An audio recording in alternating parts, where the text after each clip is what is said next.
Saudara-saudara terkasih, ada ungkapan berbunyi, yesterday is history, tomorrow is mystery.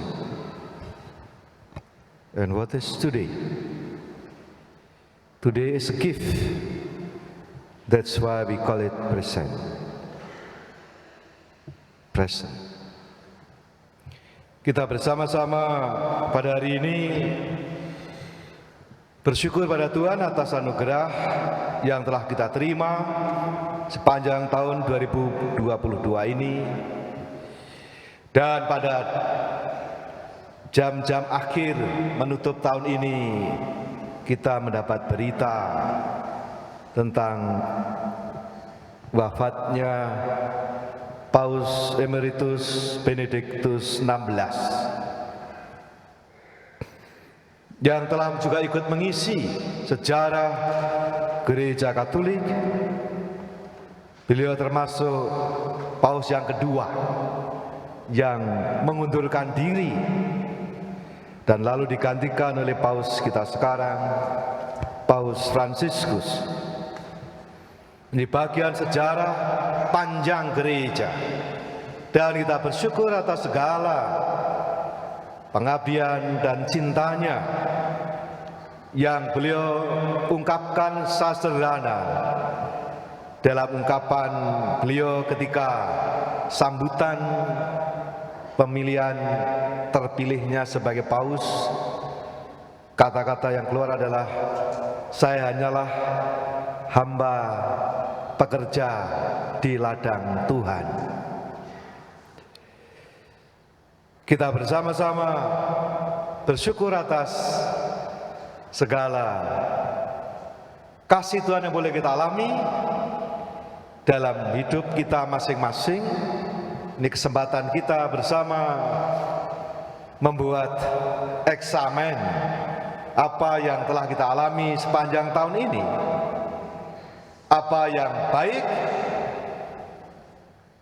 kita syukuri, apa yang kurang ya kita sesali, termasuk kesalahan-kesalahan, keterbatasan, atau juga berbagai macam kelalaian kita, karena kita adalah manusia biasa, tentu tak luput dari kekurangan, kekhilafan. Dan tentunya kita mohon apa yang perlu dan apa yang baik untuk kita perbaiki, kita benahi di tahun 2023 nanti. Ya tentu sering muncul istilah resolusi-resolusi, komitmen-komitmen. Saya kira ini penting bagi kita semua, supaya tidak berhenti pada rumusan, pada kata-kata, pada ya narasi bahkan. Maka tadi diingatkan di dalam bacaan Injil hari ini, Sang Sabda menjadi manusia dan tinggal di antara kita. Sabda Tuhan yang begitu dahsyat itu, yang kita kenangkan, kita lihat, bisa kita baca dalam awal dari kitab Kejadian. Jadilah terang, ya jadi terang. Jadilah langit dan bumi, ya jadi semuanya. Dan sabda itu menjadi manusia dan tinggal di antara kita.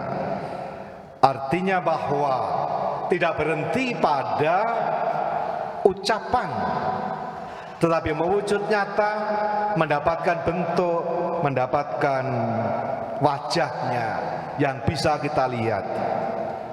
Dan itulah hal penting agar kita tidak hanya berhenti di dalam narasi, kata-kata, tetapi menjadi realita.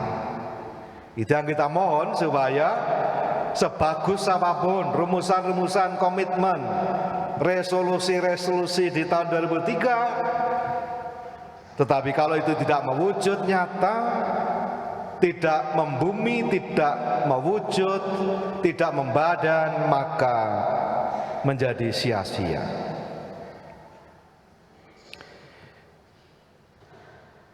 Kita bersama juga menjelang akhir tahun ini, kemarin diumumkan oleh Presiden bahwa PPKM dicabut.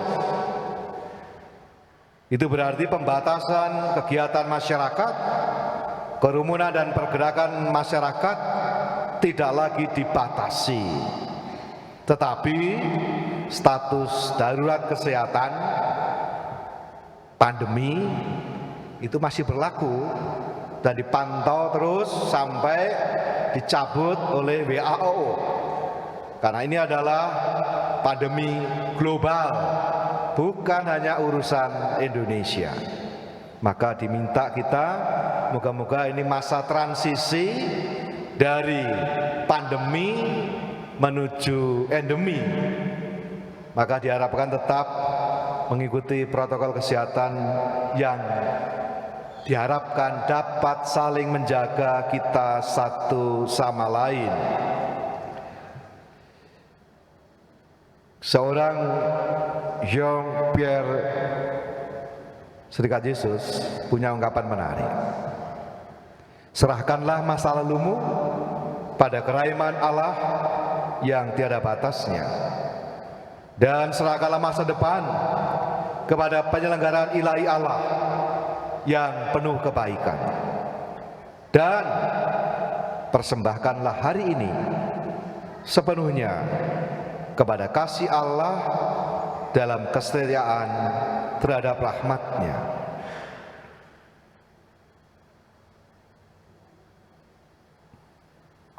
Kita semua melalui perjalanan waktu sepanjang tahun ini, semoga kita mampu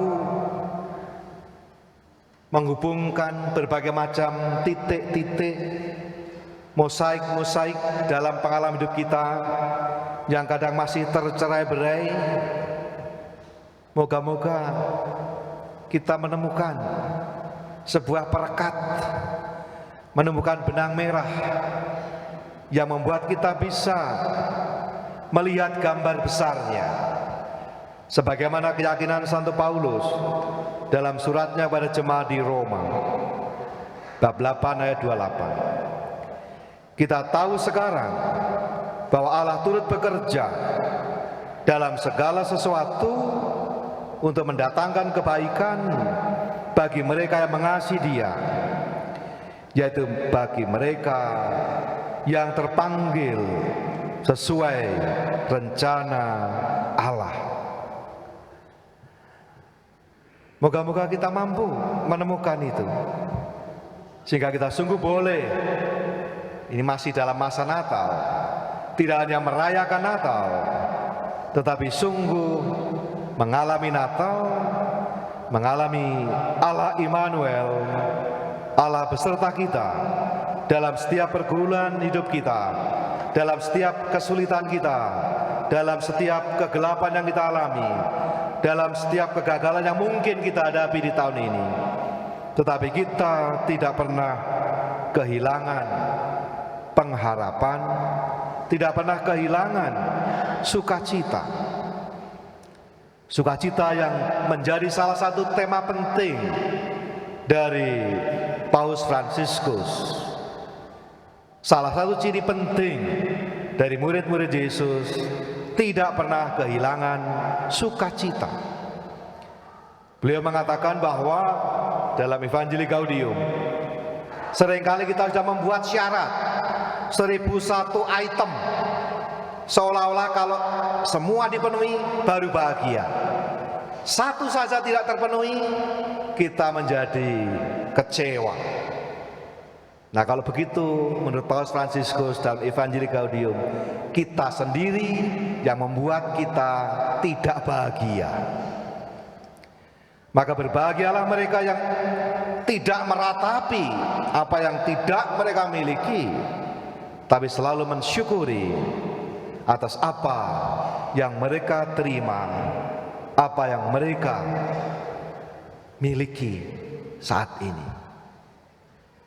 kemampuan untuk bersyukur dalam setiap pengalaman hidup, itulah yang juga menjadi kunci kita tetap merasa bahagia kendati situasi tidak selalu mudah. Bersyukur, maka saya mengajak Anda semua masing-masing, mari kita gunakan kesempatan ini untuk bersyukur pada Tuhan atas segala apa yang kita alami sepanjang tahun 2022 ini. Ya, saya sebagai Romo Paroki Katedral pada tadi buka biduk KAJ Paroki Katedral per 31 Desember 2022, warganya 6.711, sedikit berkurang karena mutasi-mutasi. Yang meninggal hanya 14 tercatat. Jadi banyak yang pindah. Jadi tinggal 6.700. Tahun lalu 6.855. Tetapi kakaknya tambah jadi 2.617. Tahun ini kita syukuri ada baptisan 177, bayi 119, dan baptisan dewasa 58. Kita juga bersyukur karena tahun ini komuni pertama sudah berjalan normal, sehingga ada 543 anak, baik paroki maupun yang diselenggarakan di sekolah-sekolah sekitar sini. Krisma ada 984 saudara kita, remaja maupun melalui baptisan dewasa. Perkawinan ada 183 yang bisa dibagi dalam perkawinan yang Katolik dengan Katolik itu 71%, dengan Kristen Protestan 16%, dengan Muslim 3%, dengan Buddha 9%, Katekumen 1%. Kita bersyukur juga di dalam komposisi warga kita, kalau dibagi dalam 3 kategori, masa depan itu 0 sampai 21 tahun itu ada 22%. Masa lalu lansia di atas 60 tahun 21%. Yang aktif dan produktif 57%. Jadi masih lumayan, selisihnya 1% antara yang lansia dan yang muda. Secara statistik masih sehat. Kita syukuri atas hal itu. Kita juga bersyukur bahwa kita sudah berangsur-angsur pulih kembali dalam pelayanan, terutama sakramen-sakramen dan juga Ekaristi mingguan sudah kembali ke posisi normal, jadwal misa kembali normal seperti sebelum pandemi, yaitu 7 kali. Kita bersyukur boleh mulai kembali berangsur-angsur pulih. Dan sebagai paroki dalam sisi organisatoris, tahun ini kita mengalami pembaruan susunan Dewan Paroki Harian, ketua-ketua lingkungan baru, ketua seksi dan subseksi yang baru, dan juga kategorial. Demikian juga buku layanan keuangan paroki sudah kita selesaikan. Kita juga mulai mengembangkan layanan konseling tim Emmaus dan juga layanan konseling hukum. Moga-moga ini juga dapat membantu umat untuk semakin didampingi di dalam situasinya.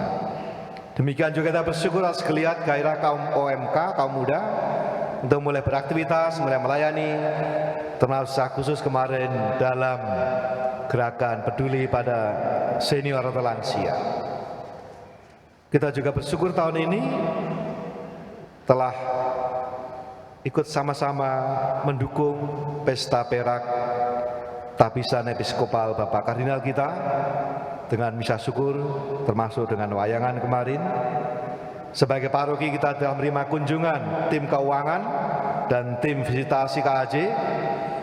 Kita mendapatkan apresiasi banyak hal, dengan beberapa hal yang memang harus kita perbaiki demi semakin boleh melayani umat dengan baik. Kita syukuri atas partisipasi keterlibatan seluruh umat dan tim pelayanan yang ada di katedral ini. Kita mohon berkat Tuhan untuk tahun 2003, terutama untuk penyelesaian narasi terowongan silaturahmi, sehingga nanti pada saatnya bisa diresmikan dan difungsikan, kita bisa menggunakan dan umat publik juga dapat menggunakannya. Demikian juga mau pembangunan Gereja Pemuda Katedral yang sudah mulai dirubuhkan gedungnya di belakang. Harapannya tahun 2023 Desember sudah selesai dan bisa kita gunakan. Maka mohon dukungan dan doa Anda semua, termasuk juga mohon maaf untuk ketidaknyamanan dan gangguan akibat dari pembangunan tersebut. Terima kasih saudara sekalian untuk seluruh perhatian, partisipasi, kontribusi Anda semua, baik yang hadir dalam tatap muka maupun juga secara khusus bagi Anda semua yang mengikuti perayaan Ekaristi dari katedral ini secara online. Terima kasih juga untuk keterlibatan dan partisipasi Anda semua.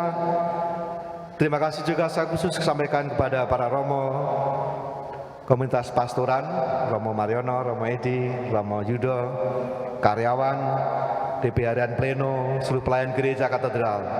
Karena Anda semualah kita bisa boleh mengalami banyak rahmat Tuhan melalui pelayanan Anda semua.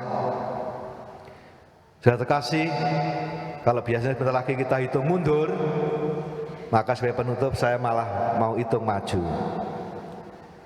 Hitung maju 1, 2, 3, 4 sampai 9 sebagai ayat-ayat yang mungkin boleh jadi inspirasi. Kita mulai dari 1, 2, 3. Itu Matius 1 ayat 23. Immanuel. Inilah keyakinan dasar kita. Allah beserta kita. Apapun yang terjadi di depan, kita yakin penyertaan Tuhan dalam hidup kita. Yang kedua 4, 5, 6. Bukalah Efesus 4 ayat 5 sampai 6. Kuncinya apa? Satu, bersatu. Satu Tuhan, satu iman, satu baptisan, satu Allah dan Bapa.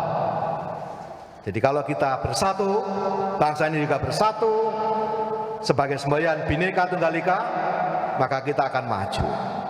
Itu kuncinya, bersatu. 7, 8. Anda boleh baca Pengkhotbah bab 7 ayat 8. Akhir suatu hal lebih baik daripada awal, panjang sabar lebih baik daripada tinggi hati. Maka yang dibutuhkan adalah kesetiaan supaya kita sampai akhir, bukannya mengawali dengan baik, tapi juga mengakhiri dengan baik dan dalam semangat kesabaran, ketekunan. Dan ya 1, 2, 3, 4, 5, 6, 7, 8, 9 ya 9 itu jadi G, gaspol ya. Mari kita mulai tahun yang keyakinan itu, maka kita mohon dan kita yakini dan kita persembahkan seluruh hidup kita, dan sesuai dengan tradisi dalam gereja kita syukuri semuanya itu dalam kidung kuno yang menutup syukuran atas peristiwa-peristiwa, sidang-sidang, konsili dan berbagai macam perjumpaan, dan juga tutup tahun dengan bersama-sama kita berdiri, kita mengidungkan kidung Te Deum dari puji syukur 669. Para romo, mari kita ke tengah.